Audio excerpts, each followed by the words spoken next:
Hello and welcome to the very first episode of the Deep Insights podcast on Mining Review Africa. My name is Hlengiwe Mutawung and thank you for tuning in. This is the second installment of the Mining 2030 series, and today we take a look at platinum group metals. So PGMs are most valued for their wide range of industrial, medical, and electronic applications. Platinum is one of the rarest metals in the world with distinctive qualities, making it high value across industries. From Mogalakwena to Benoni, Marikana, all the way to Northern. South Africa's Merensky and Upper Group 2 reefs are endowed with more than 80% of the world's platinum reserves. However, in a recent report published by Auctus Metals Portfolios, precious metals consultant Dr. David Davis has revealed that amid South Africa's endowment of the metal, the rolling power outages in the country will cause PGM supplies to face a steep drop, leaving flat an already staggering economy. Dr. Davis joins us to further unpack the PGM's Outlook report. Dr. Davis, thank you for joining us and welcome to Deep Insights. Thank you very much for having me. So now, what kind of an impact does load shedding have on a platinum mine? Just take us through how 10 hours without power power a day impacts the day-to-day operational routine. Well, it does, especially if the load shedding frequency is high, and that's above 4, 5, and 6. Obviously, 6 is the official number, which is the extreme number, where at least 50% of machinery has to be closed down. It depends also on the type of mine. That there are open pits mines, which of course have no underground operations, so that's more easier. And there are deep mines and very deep mines. So the protocol for each of the mines is very, very different in terms of what is happening to load shedding. But I think we'll probably look at a deep middle mine, because the other one can in fact hold a little longer. Basically, before I start, I'd just like to indicate to your viewers that platinum mining is extremely complex, and platinum extraction is extremely complex. It obviously involves mining. If it's deep, it will involve refrigeration. It'll involve significant ventilation, which requires electricity. And then obviously it involves the miners, which their safety is of utmost importance. Following the trip up to the concentrator, we grind the ore and float it to liberate a flotation concentrate, which is concentrated in platinum-rich metals and copper and nickel.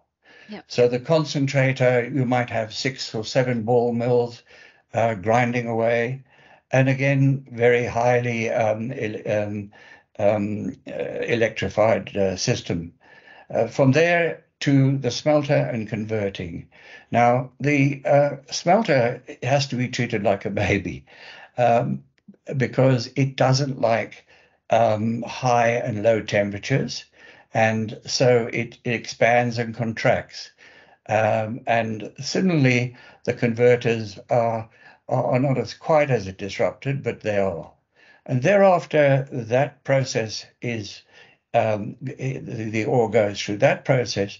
It then goes through, possibly in a different district, the refining and electrowinning of copper and nickel, and then further organic solution methodologies to extract the platinum and the platinum group metals. Now, it takes around about 6 months for the platinum a piece of platinum, if you like, to go through that whole process. So that gives you some background. So on a mine, if you have a stoppage, obviously there is a significant communication between Eskom and the mining houses and the mines, Yeah. so they will know prehand what they can stop and what they can't stop. But if you're looking at a stage 4 to 6, you will probably, as I said, it depends on the protocol the mining people adopt. You probably have to stop mining or really limit mining, depending how deep the mine is.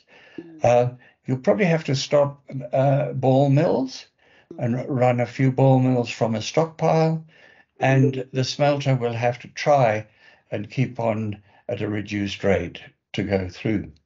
At a very high frequency and a length of time, the mine will more or less come to a standstill with standby generators running the important pieces of equipment for safety. Basically, that is what happens, and it can happen in various different. As I said, there are various different protocols. You could carry on some mining and stop the concentrator, build up a concentrate, but the likelihood of that happening, we will see actually what has happened over the fourth quarter of 22, how the miners have dealt with that protocol.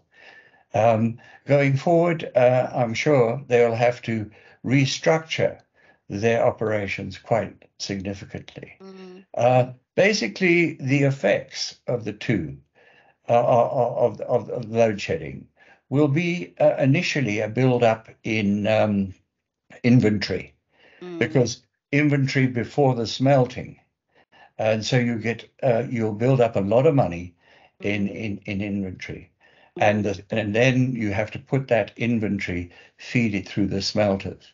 Well, at some stage, the inventory is going to be very large. So the structure of running the operations is going to change. So in that regard, you will probably have a lower throughput, and so that means a reduction of output of PGMs. So I think in addition to the lower throughput and the load shedding affecting that, I think most importantly, their health and safety, there's so many repercussions on that because if the ventilation fails with people underground, that really causes some safety hazards. Well, the mining fraternity and elsewhere, of course, always put safety first. So they always will put their people first in terms of if it's bad, if it's going to be bad, they won't put them down. They won't put people down the mine. Sorry, carry on. Yes, so you were talking about the fact that supply will be affected. I mean, the title of your report suggests that the global mine supply will fall significantly, and I know that this is attributed to Eskom's load shedding, but just how much in terms of quantity will Eskom power shortages put a dent into PGM supply? Well, I'll talk about platinum, palladium, and rhodium because those are the three main PGMs. And there again, it is very complex to work out how much will it affect, because you have that initial buildup of inventory, and so it is really more or less impossible to calculate. But you can look at it on the increase in frequency of load shedding, and you can judge from previous load shedding and really make a educational guess, if you like, of how much platinum will be affected. Now, and it also obviously depends on how many days this last.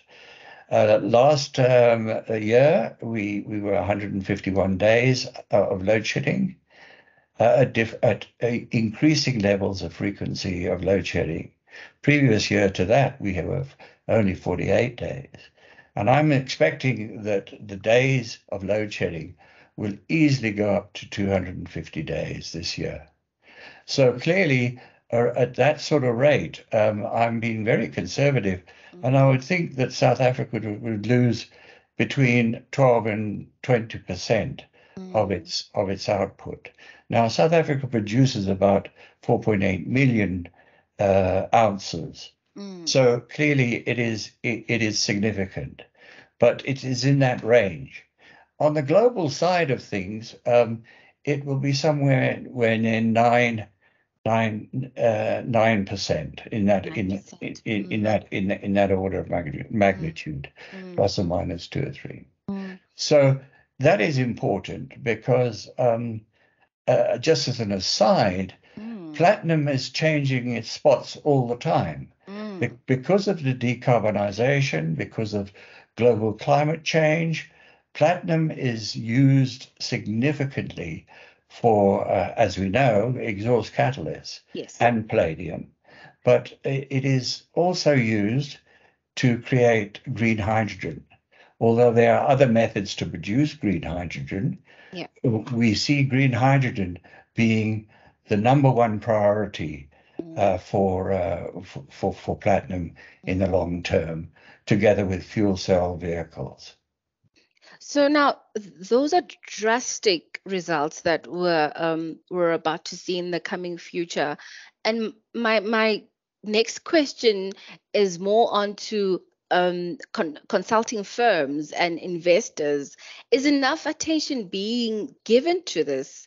Are consulting firms loud enough on the matter, and are investors equally aware?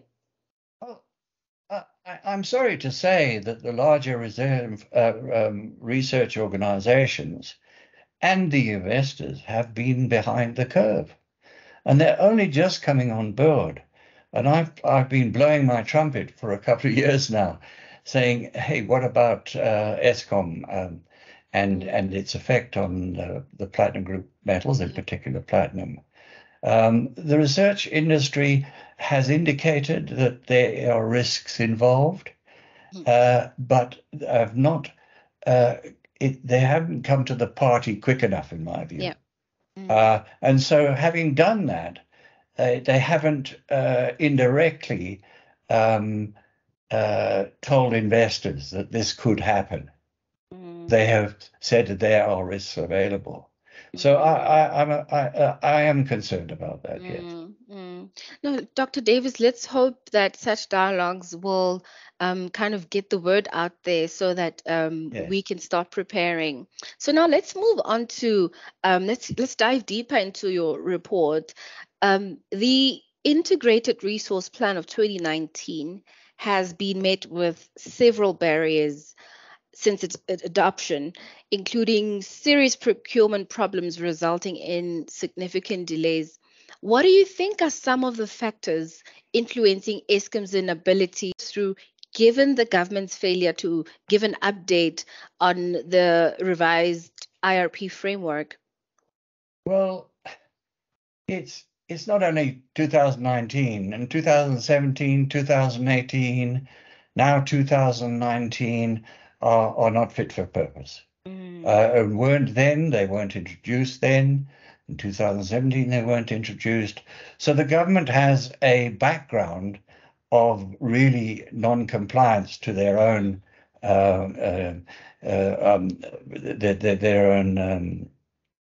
commitments.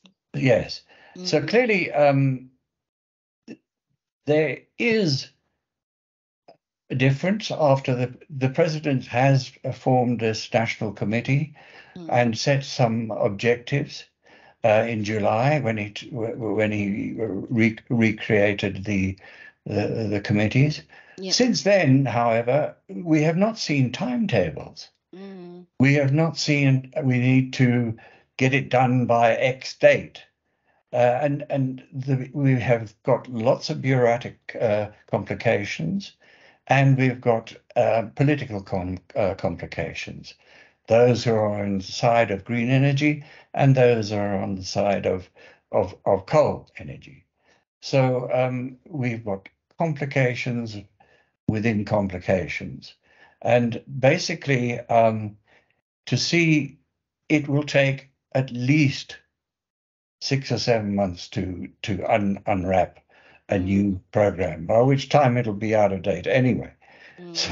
So clearly it is not a good start for the government. But the government has kick-started the COP27, the COP26, COP27 partnership. And they've offered, they being the UK, the USA, Europe, etc., have offered to deliver 1.3 or 1.4 trillion rand to change over from coal to green energy. However, there are dates associated with it. So if you don't actually achieve what you're going to achieve, your exports to those countries, or to any country for that matter, will be taxable at a higher tax rate because you haven't decarbonized enough. So there are high penalties associated with that. But also, again, is South Africa not committing too much of what it cannot bring itself up to speed with? Are we biting more than we can chew? I think we are, because we need more resources in all of these areas to kickstart the whole program. And we need barriers to procurement dropping dramatically. We need all of those factors, resources to carry them out with, and we haven't got the money at the moment to do that. So it's going to be difficult.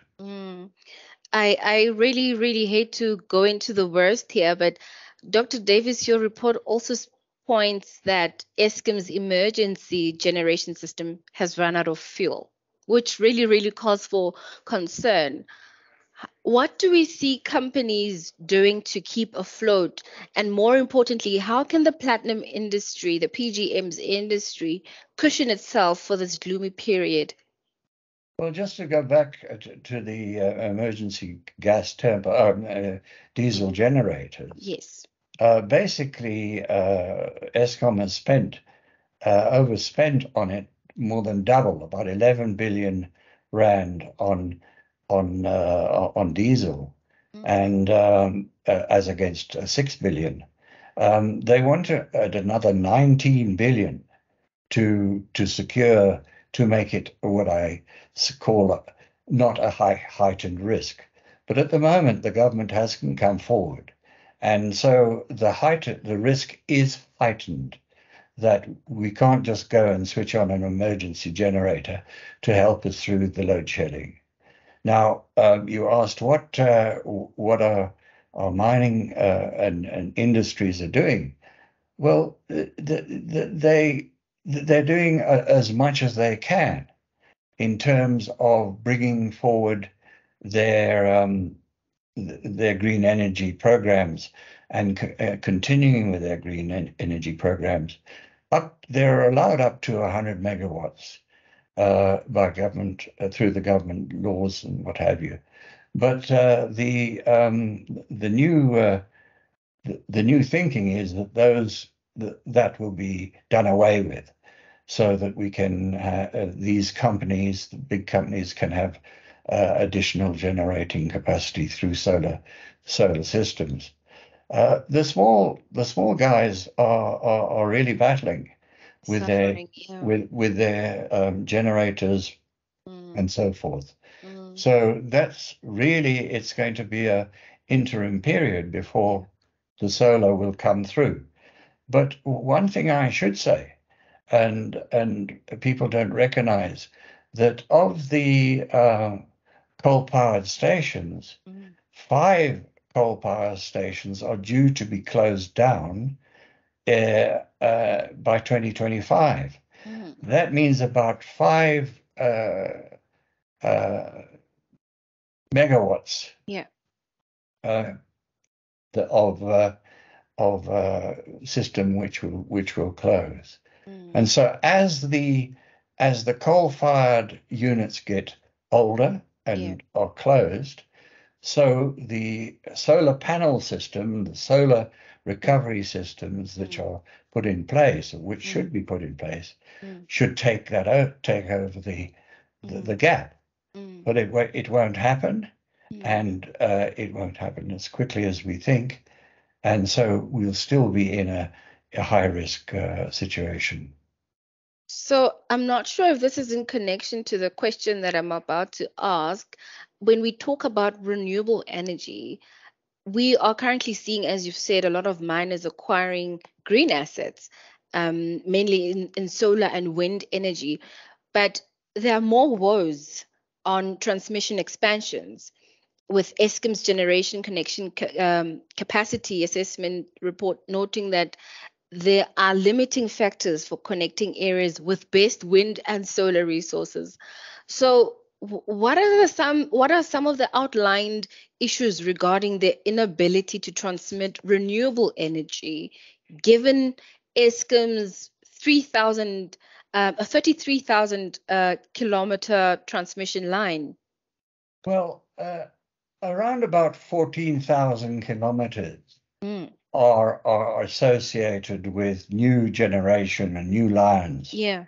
And they are deemed to be put into the Northern Cape and the Eastern Cape, and so as to relieve, or so as all of those areas with high potential of wind and sun can actually generate a significant amount of electricity through power lines. But the barriers to that are considerable. The servitudes, for example, over land. You know as well as I do, the law acts quite slow. If you want to purchase a portion of a farmer's land, Yeah. you know there will be a lot of hassling Red going tape. on. Yeah. Red tape going through that. So we effectively have a grid system which possibly is the most dire situation that Eskom can be in, because the grid system cannot transport now the areas from the areas with the greatest wind and solar and PV panels. Yes. And the other thing is that I'd like to bring up, and normally, when I say normally,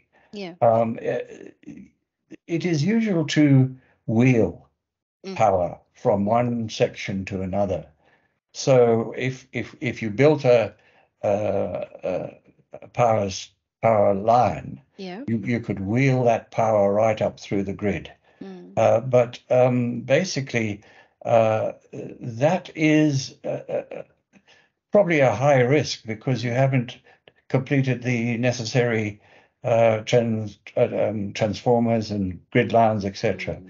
So wheeling is a possibility, but not going to be in the near future. It would make more sense to wheel via Eskom with lines that are already existing. They can do, but the lines which are existing are not that, they are replaced. But I think the problem in replacing 14,000 kilometers, or putting new 14,000 kilometers between 23 and 2032 is going to be a very, very big task. Big mission. And a very capital intensive program. Very capital intensive. So one wonders whether it will be achieved. So now let's take it out of South Africa. While Zimbabwe appears to still be cleaning shop, which other countries are fairly equipped to balance the global supply? The short answer is none. There are no countries. Not even Canada? No. You mentioned in the introduction the South Africa itself has roughly 73% of the world's platinum production at the moment. Russia has around about 10 or 11. and Zimbabwe 8 to 10. So North America has about 6%, but that's more palladium than platinum. Yes. So basically, you cannot replace it. The only way to replace it is to recover it through recycling. The recycling of platinum and of the PGMs will have to certainly be built up quite considerably, because recycling of platinum just recently hasn't been so good. And the reason for that is the average motor vehicle, passenger vehicle life is around about 12 years. And in that 12 years, the petrol-driven engines were at the high level, so they have more palladium in than platinum. So consequently, any recycling over the next 12 years won't deliver that much platinum. Dr. Davis, Russia is another factor that you have just mentioned, and it seems like the ongoing conflict between the country and Ukraine is a never-ending one. How does this further affect the supply of PGMs?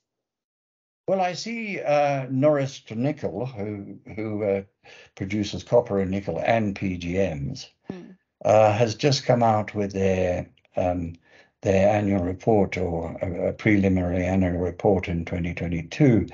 They did say that in the report they were looking at reducing, because of the supply chain problems. They did have a little sentence in there which gave me made my eyes open a little, in terms of that. In my report, I indicated that there are a few, up to 14 or 15 projects which this company is developing through to 2030, 2035. However, basically, they did indicate that those projects were being delayed by at least 2 to 3 years. So as we are not going to see a big change, but I expect in the medium term 5 to 10% changes coming along the line, because they've had a couple of problems with metallurgical operations in 2021, and those are now online. So I would expect a decline there. But I think I would like to also state that it's not only Eskom which is going to create a big problem. If you didn't have an Eskom problem, my predictions, and of that of many others, indicate that the platinum group metals are in decline in the bushveld, in the igneous bushveld. So in other words, they are in decline already, simply because of exploration, limited capital going out of the company's hands, and so that will continue to decline. So the decline has been exacerbated by Eskom. But not only limited to Eskom, of course. Yes. So lastly, Dr. Davis, what are some of the additional risks or economic implications, not just on mining output, but on the social end? What will happen to people working in these sectors? Well, it's going to hit everyone. For example, your cell phone. The battery from the transmitter can last anywhere between 2 and 6 hours. It depends on how charged that battery is. So your communications from village to village and from place to place will be non-existent unless the cell phone operators install extra power for these transmissions. municipalities are being affected significantly because at higher levels of load shedding, the pumps for water, the Yeah. pumps for Yeah. sewage They're are taking not there. strain. Yeah, are taking the strain, Mm. and so every angle, corner of the country's industries and especially the poor Yeah. are going to be affected significantly. Mm. Dr. Davis, thank you for coming onto a platform to put the spotlight on the reality of the future of precious metals. I hope this podcast will call for more dialogue, but and not just on these issues that lie ahead, but also how we can prepare or even better yet solve them. Mm. Thank you very much. Thank you for having me on. Mm. Good. Well, we have come to the end of today's podcast episode on the future of PGMs in South Africa. Be on the lookout for a continuation of the series on other commodities as well. Thank you for joining us. Until next time, bye bye.